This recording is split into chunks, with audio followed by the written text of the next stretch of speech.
Zaman dahulu, di sebuah desa kecil hiduplah seorang petani yang sangat miskin.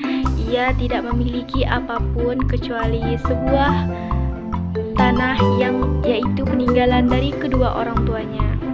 Di suatu sore, saat perjalanan pulang dari kebunnya, ia melihat seekor angsa yang nampak kelelahan dan terbaring lemah di pinggir jalan.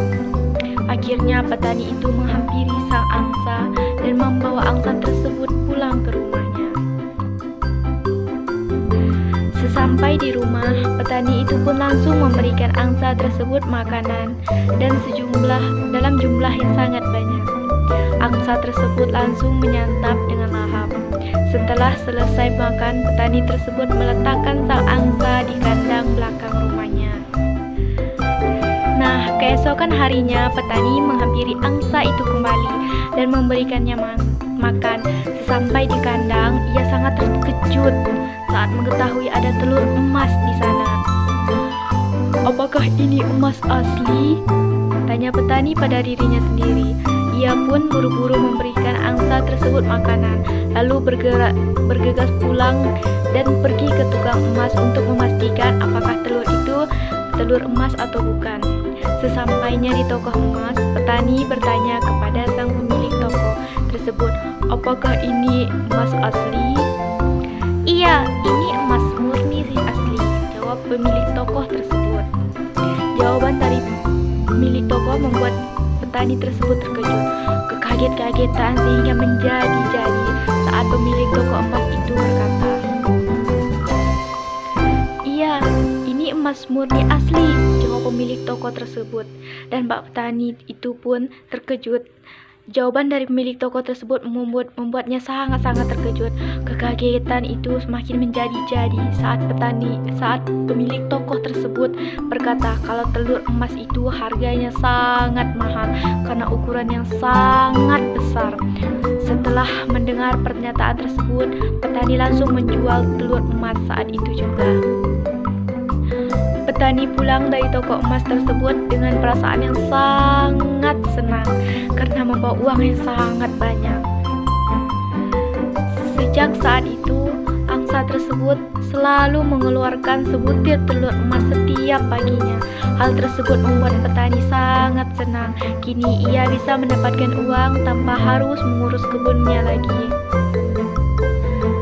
Namun, karena banyaknya hartanya, Pak Petani mulai muncul keserakahan dalam diri petani. Ia menginginkan telur emas yang lebih banyak dari biasanya. Walaupun setiap hari sang angsa mengeluarkan telur emas, rupanya hal tersebut tidak membuat Pak Petani itu puas. Ia ingin mendapatkan telur yang lebih banyak setiap harinya. "Seandainya saja angsa ini bisa mengeluarkan lebih dari satu emas setiap harinya, pasti aku akan kaya raya," gumam sang petani. Saat petani kemudian memaksa angsa tersebut untuk mengeluarkan telur emas lebih dari satu setiap harinya. Rupanya sang angsa bisa melakukan hal tersebut. Di suatu pagi, tiba-tiba sang angsa mengeluarkan 2 telur emas sekaligus. Dari saat itu, sang angsa selalu mengeluarkan 2 telur emas setiap paginya. Hal tersebut membuat petani sangat-sangat bahagia dengan kekayaannya yang melimpah. Ternyata 2 telur emas yang setiap harinya ia dapatkan belum membuatnya puas. Ia ingin menjadi lebih kaya tanpa harus menunggu telur setiap paginya.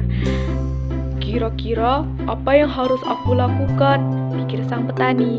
Lalu muncullah sebuah ide dalam pikirannya. "Mungkin lebih baik aku menyembelih dan mengambil semua emas yang ada di dalam tubuhnya," ujar sang petani.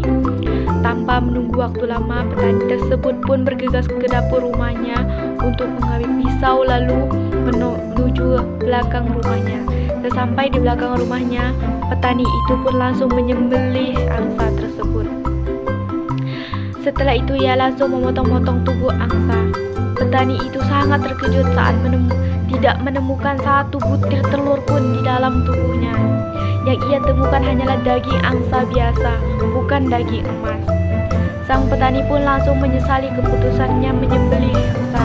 Seandainya saja ia bisa bersabar dan tidak serakah, ia pasti memiliki angsa istimewa yang mengeluarkan telur emas setiap paginya. Kenapa aku bertindak gegabah? Serakah ini telah membutakan pikiranku, ucap petani dengan nada menyesal sambil menangis. Kini sang petani hanya bisa hidup dengan kekayaan yang ia miliki sebelumnya. Nah, dari dongeng ini kita bisa ambil pelajarannya agar selalu menjadi orang yang selalu bersyukur dan apa adanya, dan selalu mensyukuri apa yang kita miliki.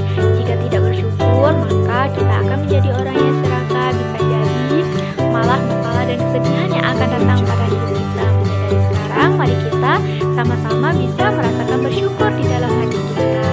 Sekianlah dongeng dari kakak. Selebihnya mohon maaf. Wabillahi taufiq wal hidayah. Wassalamualaikum warahmatullahi wabarakatuh.